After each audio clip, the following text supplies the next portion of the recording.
আসসালামু আলাইকুম ওয়া রাহমাতুল্লাহি ওয়া বারাকাতুহু। প্রশংসা আল্লাহ তাআলার জন্য, যিনি আমাদেরকে চক্ষু দান করেছেন এবং তার নিদর্শনগুলো দেখার তৌফিক দান করেছেন এবং করবেন আলহামদুলিল্লাহ। অতঃপর সেই মহামানবের উপর দরুদ পাঠ করি, যার পদচারণায় একসময় এই ধূলিময় মদিনা মুখরিত ছিল এবং এখান থেকেই সমস্ত বিশ্বে ইসলাম প্রচার হয়েছিল। আজ পরন্ত বিকালে সূর্য পাহাড়ের কোল ঘেঁষে ঘুমিয়ে যাওয়ার সময় রাত প্রায় অন্ধকারাচ্ছন্ন হয়ে এসেছে। চতুর্দিকে লালিমা আভার প্রকাশ পাচ্ছে। এমন সময় আপনাদের সামনে উপস্থাপন করতে যাচ্ছি মদিনা বিশ্ববিদ্যালয়, পৃথিবীর মধ্যে সবচাইতে মানসম্মত ইসলামিক ইউনিভার্সিটি সম্পর্কে। এই মদিনা বিশ্ববিদ্যালয় দেখেন আপনারা কিভাবে অবস্থিত। ওই যে উহুদ পাহাড়, যে উহুদ পাহাড় সম্পর্কে আল্লাহ রাসূল বলেছেন, হাযাল উহুদ, এই হচ্ছে উহুদ, আল্লাযী ইউহিব্বুনা, যে আমাদেরকে ভালোবাসে। উহুদ পাহাড় মদিনাবাসীদেরকে ভালোবাসে। সেই ভালোবাসা কেমন বিস্তারিত বলার সময় নেই।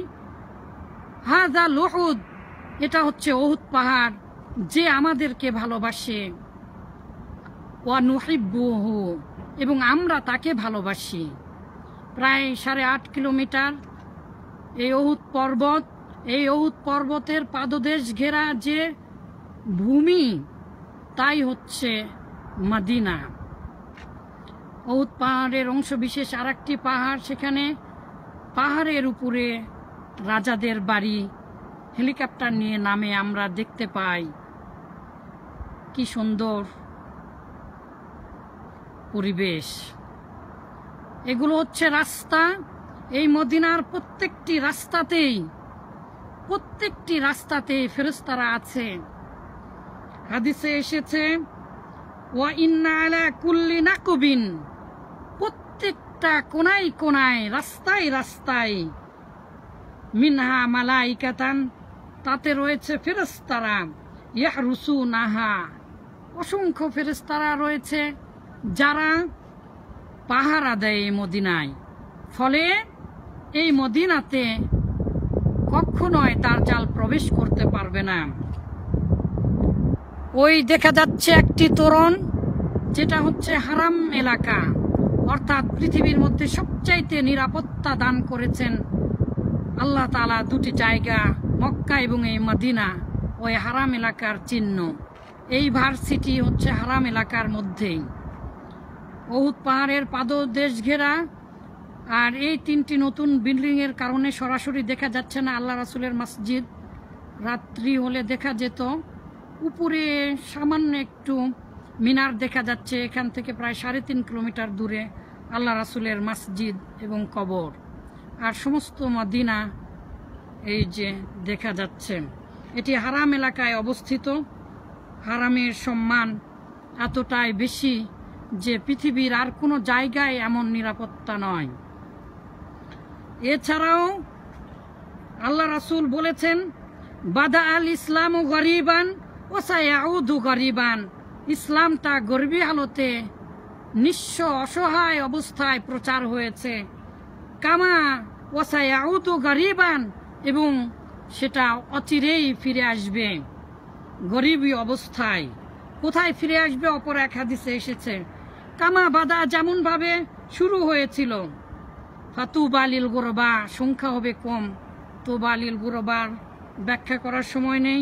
কিভাবে ফিরে আসবে, কোথায় ফিরে আসবে, এটি মুসলিমের একটি হাদিস। অপর আরেকটি হাদিসে এসেছে ফাজাইলুল মাদিনার মধ্যে, বুখারী মুসলিমে এই হাদিসগুলো পাওয়া যায়। ইন্নাল ঈমানা, নিশ্চয় ঈমান, আল্লাহ রাসূল বলেছেন, লা ইয়ারিজু ইলাল মাদিনা, অবশেষে ফিরে আসে মদিনায়, ফিরে আসবে, অবশ্যই ফিরে আসবে মদিনায়। কামা তারিজুল হাইয়াতু, যেমন সাপ আহারের পরে ফিরে আসে, ইলা হুজরিহা, তার বাড়িতে, তার বাসায়, তার গর্তে ফিরে আসে যেভাবে গুটি গুটি অবস্থায়, এই মদিনাতে ঈমান ফিরে আসবে। বুখারীতে এসেছে এই হাদিসটি। সম্মানিত ভাইরা, এই মদিনা ইউনিভার্সিটি যখন প্রতিষ্ঠিত হয়, বিশ্ব তখন বিভিন্ন ফেরকায় জর্জরিত হয়ে একে অপরের মাংস খেতে শুরু করে। ঠিক সেই সময়ের সমস্ত বিশ্বের আলিম ওলামা আমন্ত্রিত হয়ে তৎকালীন সময়ের এই সৌদি সরকার অনেকগুলো প্রোগ্রাম হাতে নেয়, তার মধ্যে এই ভার্সিটি। 1961 সালে প্রতিষ্ঠিত হয় এই ভার্সিটি, যাদের অবদান অপরিসীম। সমস্ত পৃথিবীর তৎকালীন সময়ের স্কলারদের সমন্বয়ে এবং বিশেষ করে সৌদি সরকারের একান্ত আগ্রহের মাধ্যমে এই ভার্সিটি প্রতিষ্ঠিত হয়। এই ভার্সিটির বর্তমান ছাত্র সংখ্যা প্রায় 27,000। ভার্সিটির এক প্রসপেক্টাসে দেখেছিলাম।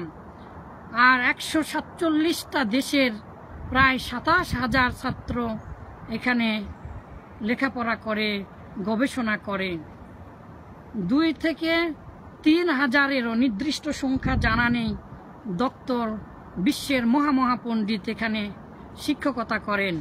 অতীতে যারা ছিলেন, বিংশ শতাব্দীর সর্বশ্রেষ্ঠ আলিমেরা ছিলেন ইবনু বাজ, নাসিরউদ্দিন আলবানী, ইবনু উসাইমিন রহিমাহুমুল্লাহ রহমাতান ওয়াসিয়াতান।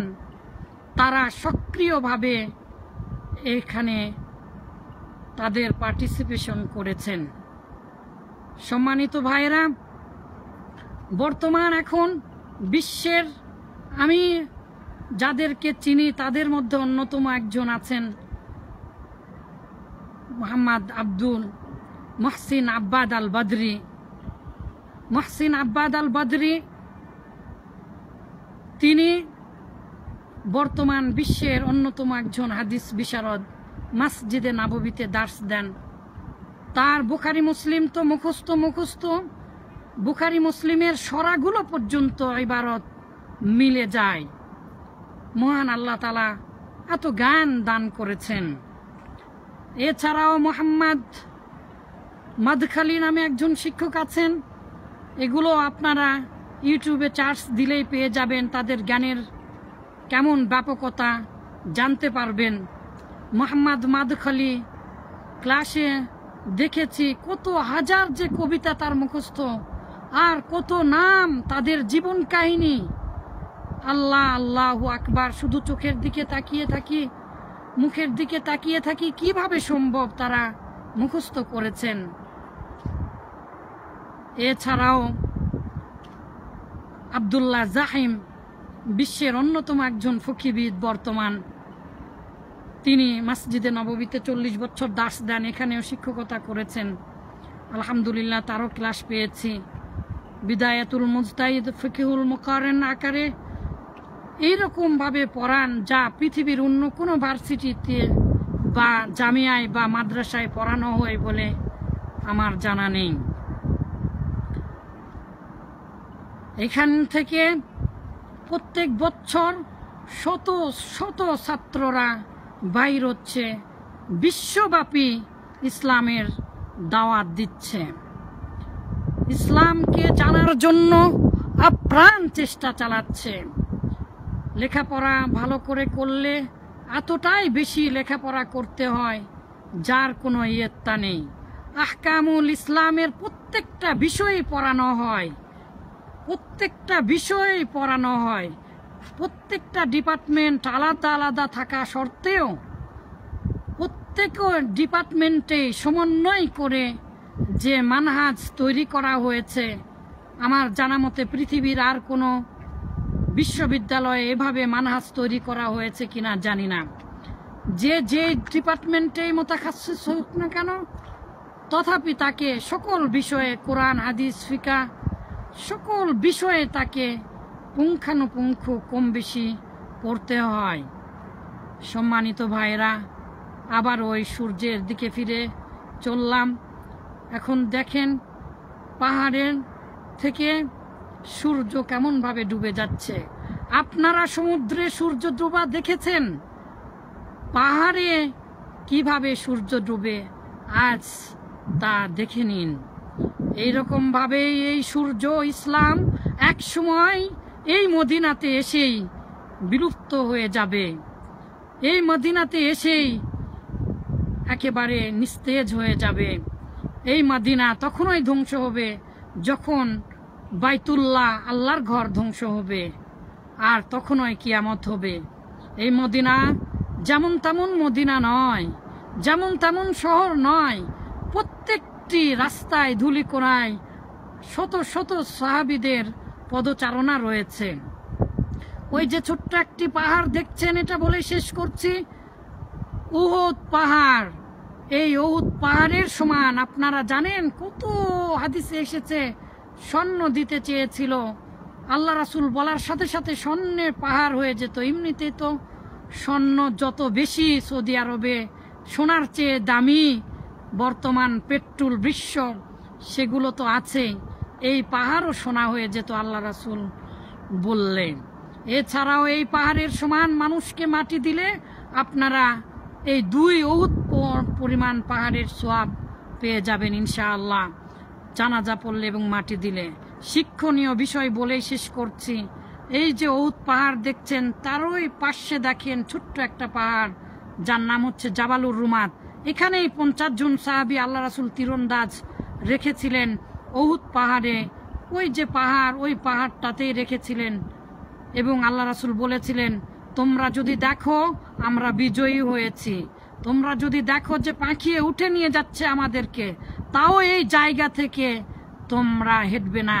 কিন্তু যখন কাফেরেরা যখন উদ্ধাশ্বাসে দৌড়াচ্ছিল পরাজিত হয়ে, ঠিক তখনই তারা ওই পথ 50 জনের মধ্যে 40 জনই চলে গিয়েছিল, আর পিছন দিক দিয়ে এসে কাফেরেরা আবার হামলা করেছিল। সেই সময় আল্লাহ রাসূলের দাঁত ভেঙেছিল। আল্লাহ রাসূল অনেক বলেছেন, হায় আমার কওমকে ক্ষমা করে দাও, যে কওম তার নবীকে আঘাত করেছে, রক্তাক্ত করেছে। যারা বোঝেনি, আল্লাহ রাসূল এমন ভালোবাসা দিয়ে এই মদিনা থেকে ইসলাম প্রচার করেছেন। আসুন আমরা সকলেই ইসলামের প্রকৃত সত্যবাণী যেভাবে যে অবস্থাতে থাকি না কেন, আমাদের সাধ্য অনুপাতে সমস্ত বিশ্বে ছড়িয়ে দেওয়ার চেষ্টা করি। এবং ইনশাআল্লাহ ওই দিন আর দূরে নয় যেদিন পৃথিবীর সমস্ত মানুষ তাদের বিবেককে অবশ করে ফেলে তারা নিজের অজান্তেই ইসলামের আদর্শের দিকে ধাবিত হবে। ইনশাআল্লাহ সেই দিন অচিরেই আসছে। মহান আল্লাহ তাআলা আমাদেরকে আমল করার, বোঝার তৌফিক দান করুন। হে আল্লাহ, আপনি এই মদিনার বাসীর আলিম সহ পৃথিবীর সকল আলিমদেরকে কবুল করুন। ইসলামের স্বচ্ছ বাণী পৃথিবীব্যাপী ছড়িয়ে দেবার তৌফিক দান করুন। আসসালামু আলাইকুম ওয়া রাহমাতুল্লাহি ওয়া বারাকাতুহু।